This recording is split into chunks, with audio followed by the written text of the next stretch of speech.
Benjamin E. Mays Historic Site, where we're located right now. It's a site that was established in 2011. It's to honor Dr. Benjamin Mays and his memory, and to preserve his birth home, which is right next door. It's a place that has become the go-to place to learn about the monumental life of Dr. Benjamin E. Mays. President of Morehouse College for 27 years, from 1940 to 1967. Presidential advisor to President Kennedy, Johnson, Carter. Many people don't know that it was Dr. Mays, a man born and raised right here in Greenwood County, who was actually the eulogist for Martin Luther King when he was struck down in 1968. We're standing in the artifacts room at the Mays Museum, and right here on the wall we post his 56 honorary doctorate degrees.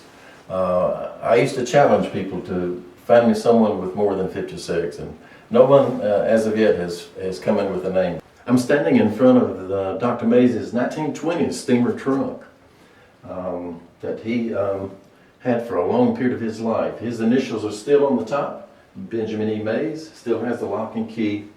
And when he went to India in 1936 for a 4-month conference with the World YMCA, this was on the Queen Mary when he left New York to go to India. And by the way, it was in the next month, on the last day of the year, on 31 December 1936, that he was actually able to have a meeting with Gandhi. He said in his biography, Born to Rebel, that he got a 90-minute meeting, and of course he listened mainly about Mahatma Gandhi's nonviolent movement, which brought down the British Empire. And that came in good stead with Mays when Dr. King came into the college in 1944, and he had a tremendous influence, not only during that 4-year period that King was in Morehouse College, but later in his life as he was leading the civil rights movement. I'm standing in front of a photograph of Dr. Mays' statue at Morehouse College. He is actually buried right in front of his statue there, he and his wife Sadie. This is the wall in the theater that we're going to cut a hole through and build a 150-seat auditorium, which will be a big benefit to the site. I'm holding Carrie Dunis's book, Benjamin E. Mays, A Pictorial Life and Times of His Life.